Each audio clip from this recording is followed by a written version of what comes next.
Welcome to the Black Struggle. Before diving into the story, please like and subscribe my channel. I never thought a number could feel like a secret I had to guard with my life. Yet the figure in my attorney's papers, $1 billion, has lived like a silent shadow beside me for years. It came to me the day my father died, a man known for building companies out of steel and glass, for turning small ideas into empires. He left me his fortune, and with it a warning. Keep what matters close, or people will try to own you. I was 27, lost in grief, and barely able to understand what that meant. Now I'm 34 and married to a man who believes we share everything. Dan thinks we built our life on equal footing. His career in marketing, my small investments, our neat townhouse in Cambridge. He doesn't know the Montgomery Trust sits beneath all of it, invisible but vast. He thinks my father left me a modest inheritance. I let him think so. When we met at a small art exhibit in Boston, Dan felt like the answer to a quiet wish I hadn't spoken.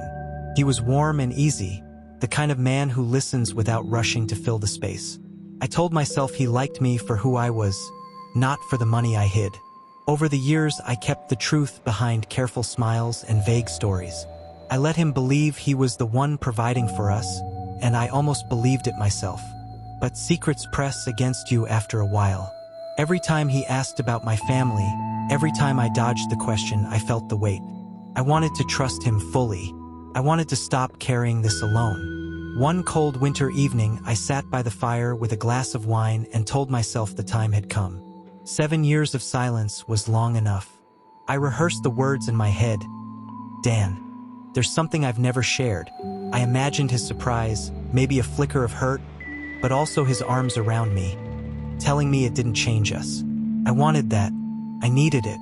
That night, I climbed the stairs, ready to open the door to my secret, unaware that another secret waited on the other side. His, not mine. I reached the top of the stairs and heard a low laugh drift from the kitchen. Dan's laugh. It wasn't the quick, joking sound I knew so well. This one was soft, almost careful. I slowed my steps. He was on the phone. I didn't mean to listen, but something in his tone made me pause. "Don't worry, baby," he said, his voice gentle in a way I'd never heard with coworkers or friends. "She's clueless, completely clueless." I froze. "Baby?" My mind tried to explain it away, maybe a client, a joke, but then he spoke again. "Yeah, she hides more than she lets on. I just need her to sign off on some of the big accounts she keeps in her maiden name. Once that's done, we'll take it and go. You and me, Sophie. Always you and me." The glass of wine in my hand shook until I thought it might spill. Sophie, a name I'd never heard. My heart pounded so hard I barely breathed. "She thinks I'm in love with her," he continued, voice low and warm. "But you know the truth. She's just my ticket. Ticket. Not wife. Not partner. Ticket." I pressed my palm against the wall, steadying myself. He laughed again, a quiet, satisfied sound, and ended the call. Silence filled the house. I stayed hidden, every sense sharp and cold. Moments later, he stepped into the hallway, phone in his pocket, humming a cheerful tune. He looked up and smiled as if nothing in the world had shifted. "Hey, Maddie, you okay? You look pale." "I'm fine," I said, forcing my lips to move. That night in bed, he slept easily, his arm draped across me like any other night. I stared at the ceiling, replaying his words until they carved into me. If I had spoken sooner, if I had told him about the inheritance, he would have smiled and pretended to love me while planning to take everything. I lay still, breathing slow, and something inside me hardened. He thought I was clueless. He thought I was only a ticket. He had no idea who I really was or what I carried from my father. He had no idea that I was already deciding what to do next. Morning came with a pale winter light that made everything look ordinary, as if the night before had been a dream. Dan hummed in the shower while I sat at the kitchen table, hands wrapped around a mug I didn't drink from. He kissed my cheek on his way out, smelling of aftershave, and reminded me about dinner plans with friends. I smiled as if nothing inside me had shifted. The moment the door closed, I called Mr. Whitaker, my father's old attorney. He had been guiding me since the day I inherited the Montgomery fortune. a man who understood both money and quiet strategy. I told him only what he needed to hear. It's time to protect everything. He didn't ask for details. He simply said, "Come in today." At his office, I signed documents that moved assets back into private trusts, transferred properties into accounts Dan could never reach, and locked every path he might try to follow. The quiet clicks of pens and stamps felt like armor sliding into place. That night, I returned home carrying groceries and a smile. Dan noticed nothing.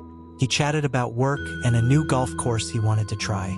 I asked questions, laughed at the right moments, and filed away every small detail. His glances at his phone, the texts he answered too quickly, the sudden hush when he stepped into another room. Days passed this way. I became a careful actress, each word measured. I told him I had charity meetings to attend, and he nodded, uninterested. Those meetings were visits to Whitaker, where we built a legal wall taller than anything my father's steel companies had ever raised. Some nights, when Dan thought I was asleep, he crept into the study and whispered into his phone. I learned Sophie's voice, a laugh that sounded smug even through the walls. I placed a small recorder on the bookshelf, capturing every word. Each new conversation was another thread in the net I was weaving. I remembered my father's advice after a business partner betrayed him. Never show pain until you're ready to strike. So, I smiled at dinner, teased him like always, and waited.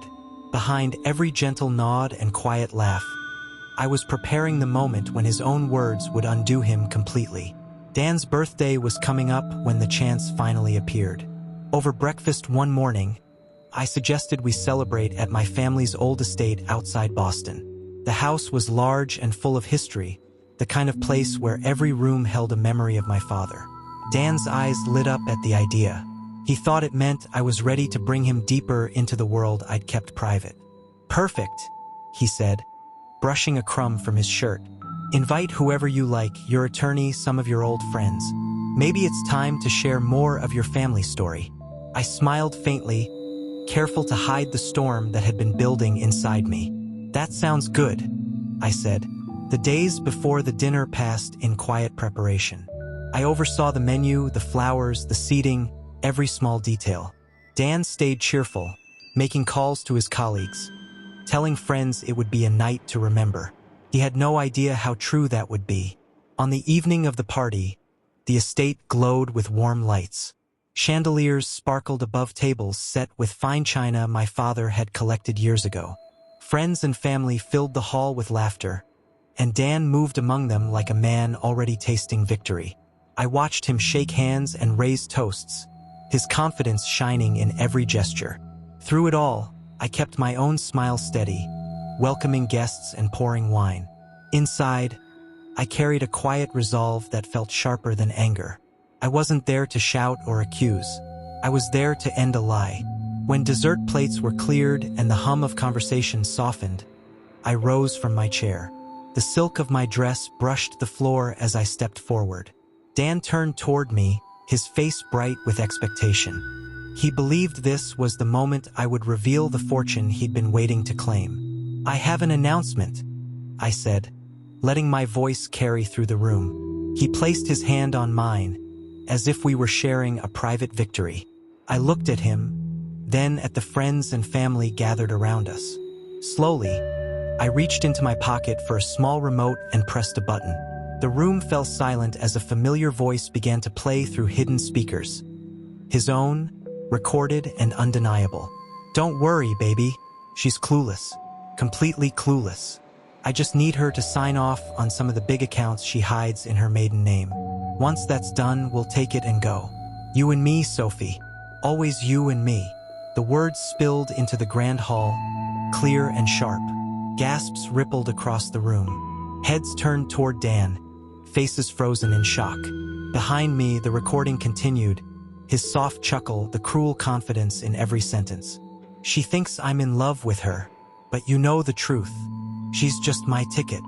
I kept my eyes on the guests as the final words echoed and faded. For a heartbeat, there was only silence. Then whispers filled the room like a sudden wind. Dan's hand slipped from mine. His face drained of color, mouth opening and closing as if he could pull the words back into his throat. "Maddie, this isn't." I turned to him at last, my voice steady. "You thought I was your ticket, Daniel, but you underestimated me." A murmur moved through the guests. I took a small step forward. "I am the sole heir of Richard Montgomery," I said evenly, "and I am worth $1 billion. You will never touch a cent of it." More gasps. Some guests covered their mouths. Dan's eyes flickered with something like hope at the number, but it faded as I continued. "Tonight, you hope to celebrate. Let's do that properly." From my bag, I pulled a white envelope and laid it on the table in front of him. "These are divorce papers. Signed. Witnessed." Mr. Whitaker, seated nearby, rose and gave a single confirming nod. Dan stared at the envelope as if it might burn him. "Maddie, wait," he said, voice cracking. "This isn't what you think." I didn't move. "It's exactly what I think." The room stayed hushed, every eye on us. Dan reached toward me, but I stepped back. "Betrayal dressed as love is still betrayal," I said quietly.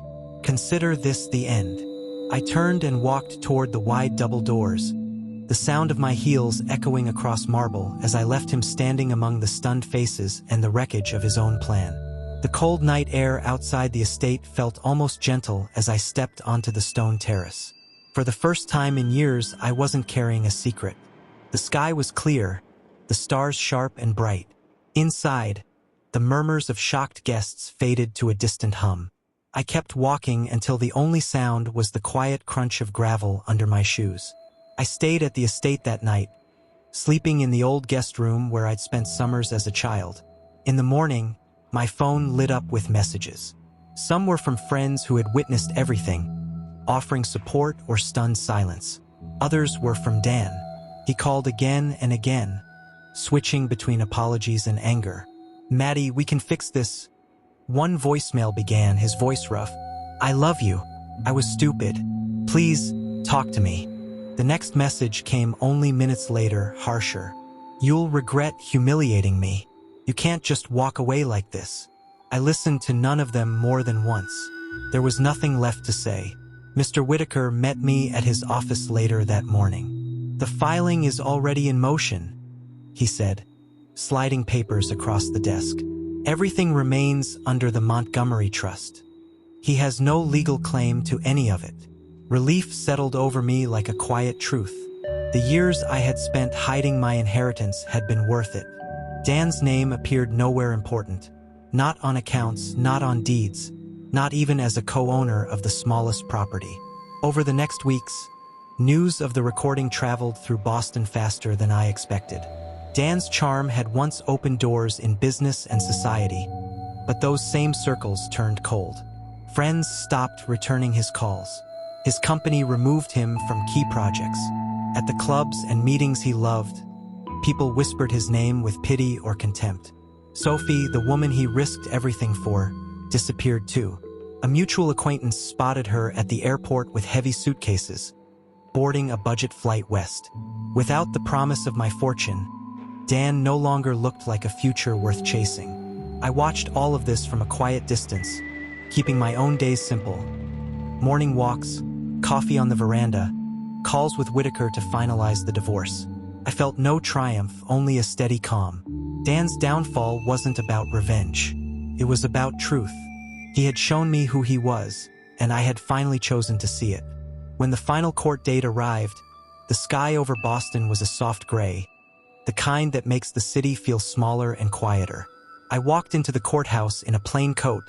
No entourage, no display. Dan was already inside, sitting at the end of a long wooden table. He looked thinner, his suit a little loose at the shoulders. The confident tilt of his chin was gone. He didn't speak when I sat down. His eyes flicked toward me, searching for something. Anger, softness, maybe a chance. I gave him nothing but a polite nod. The judge moved briskly through the paperwork. The prenuptial agreement held firm, every clause airtight. Our lawyer explained that there were no joint assets to divide. No alimony, no hidden loopholes. Dan signed the documents with a hand that trembled just enough for me to notice. When it was over, he lingered as the room emptied, his gaze fixed on the table. Finally, he said quietly, "Malene, did you ever love me?" I met his eyes. "I loved the man I thought you were. That man never really existed." His shoulders slumped, the fight leaving him all at once. I stood, thanked the judge, and walked out with the papers that ended our marriage. Outside, the air felt cool and open. I took a deep breath and stepped into the waiting car. For the first time in years, there was no weight pressing against me. No secret inheritance, no quiet dread of discovery, no need to act. In the weeks that followed, life settled into a new rhythm. I spent mornings in my father's library at the estate, the scent of old wood and leather grounding me. His portrait hung above the fireplace, eyes steady and calm.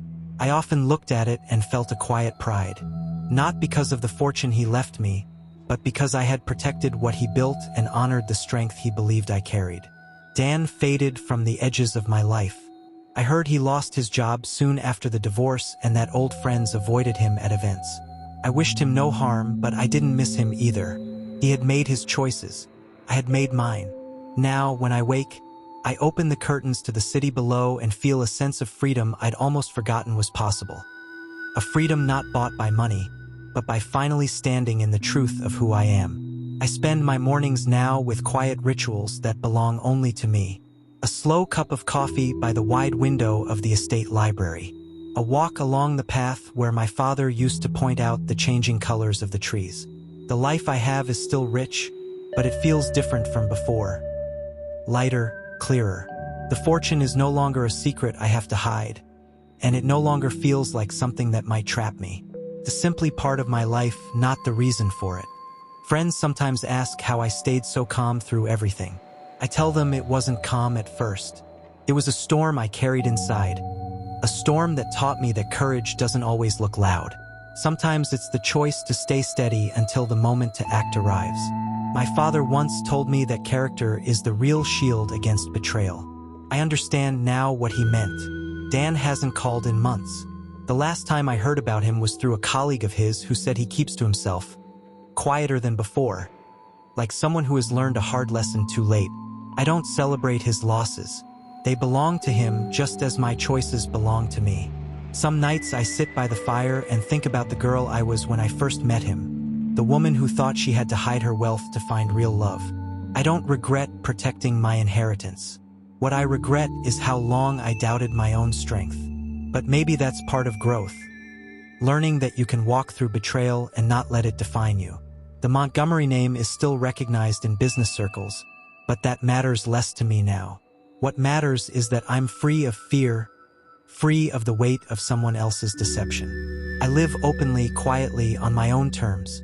If there's one lesson I hold close, it's that love without trust isn't love at all. Money, status, none of it protects you from heartbreak. What does is the strength to walk away when someone shows you who they really are. I chose that strength, and it's the best choice I've ever made. That choice has reshaped everything about how I move through the world. Business meetings feel different now. I speak plainly, never worried about what someone might want from me. Old friends who once treated my life like a guessing game now see a person who no longer hides behind careful smiles. The secrecy is gone, and with it, the constant second-guessing of people's motives. Some weekends I open the estate for community events. A small art show in the old ballroom, a charity dinner in the garden. Neighbors bring their families and we talk about books, music, small victories. No one knows the exact size of my fortune unless they were at that dinner months ago, and no one cares. They care about the laughter, the food, the way the lights look when dusk settles over the lawn. That's what I wanted all along. Connections that are real, not tied to numbers. Every so often someone asks if I'd ever consider dating again. I usually smile and say I'm in no rush. I'm not afraid of love, but I won't settle for anything that asks me to shrink or pretend. Trust isn't something I'll gamble with. When it comes, it will have to arrive with honesty at its center. At night, I sometimes return to the grand hall where I played that recording. The room is quiet now, the echoes of that evening long gone. I stand beneath the chandeliers and remember how I felt, steady, unshaken. as Dan's own words revealed him. I don't replay it to savor revenge. I do it to remind myself that silence can hold immense power, that waiting until the right moment can change everything. My father's portrait still hangs in the library, and I often pause before it. I tell him, in my own way, that his trust in me was not misplaced. I protected what he built, but more than that, I found my own strength. Wealth may build walls, but character builds freedom. And freedom is the life I wake to every morning. If someone asked what my story proves, I'd keep it simple. Betrayal unmasks itself. Love without trust is nothing. And the courage to walk away is worth more than any fortune. Though I happen to have that too, safely mine, a quiet crown I carry without fear. Some mornings I sit on the terrace just after sunrise, the city still quiet beneath a pale sky. I breathe in the cool air and let the stillness settle. The life I have now isn't about headlines or wealth. It's about the small, steady sense of belonging to myself. I can travel when I want, host gatherings when I choose, or spend a whole day reading without explaining a thing to anyone. Friends drop by sometimes, bringing easy laughter and stories that have nothing to do with money or status. We cook together, walk the grounds, and talk about real things. Family, books, hopes for the future. No one tiptoes around me, and I never wonder whether affection is tied to a bank account. That quiet trust is worth more than any luxury I could buy. I still receive the occasional letter or email from people who heard about what happened at the estate. Many write to say the story gave them courage to leave a dishonest partner or to protect their own assets. I read every note, grateful that something painful in my life might help someone else find strength. I always tell them the same thing. You are stronger than you think, and you have every right to guard your own peace. As for Dan, the news of him has almost disappeared. A mutual acquaintance mentioned he moved to another city, taking a job far from the circles we once shared. I feel no triumph in that, only a quiet recognition that his path is his own. We are simply two people who made choices and now live with them. Sometimes, when the evening is calm and the house is still, I remember the younger version of me. The woman who thought she had to hide her wealth to find real love, who believed silence was safety. I wish I could reach back and tell her that the real safety comes from knowing your own worth, not from hiding it. I've learned that love is not proven by grand gestures or by staying when someone shows you they are unworthy of trust. Love is proven by respect and by the freedom to walk away. That freedom is the life I live now, and it feels like the truest kind of wealth. On evenings when the sky glows soft orange, I sometimes walk the edge of the estate's gardens and think about how far I've come. The gravel path winds past roses my father planted years ago. They're sent a quiet reminder of his steady hand in my life. I used to walk here as a child and imagine the future. Back then I thought love would be the grandest part of it. I never imagined that the greatest love I'd find would be the kind I give to myself. The story of what happened with Dan still reaches new ears from time to time. A friend will mention that someone brought it up at a dinner party or that they read an article about the night of the recording. People seem fascinated by the drama, but for me it isn't about spectacle. It's about a choice, one that any person, no matter their wealth, might face when trust is broken. I don't tell the story to everyone I meet. When it comes up, I share only what feels right, and I make sure the lesson is clear. Betrayal is not a test you're meant to pass. It's a truth you're meant to see. Walking away isn't weakness. It's the clearest proof of strength. Sometimes a visitor will stand in the grand hall and ask if I'd ever forgive him. I always answer gently, I don't carry anger, but forgiveness isn't the same as inviting someone back. That usually ends the question. Forgiveness, for me, is the quiet acceptance that the past cannot be changed and doesn't need to rule the present. Life now is filled with ordinary joys. Fresh bread from a nearby bakery, a book that keeps me up too late, music echoing through the old rooms while I cook for friends. These simple things feel brighter because they are real, untouched by hidden motives or guarded secrets. If there is one truth I hold closest, it is that freedom begins the moment you refuse to be someone else's ticket. Money, reputation, even love cannot replace the steady power of self-respect. I carry that knowledge with me every day, as naturally as I breathe. And that, more than any fortune, is what makes me whole. There are evenings when the house is completely still, and I pause by the tall windows of the library to watch the city lights blink awake in the distance. Those quiet moments remind me how different life feels now. The estate, once a place where I hid both grief and fortune, has become a home that reflects my own choices. Strong, calm, and open. People sometimes ask if I ever think about falling in love again. I tell them that love isn't something I plan or avoid.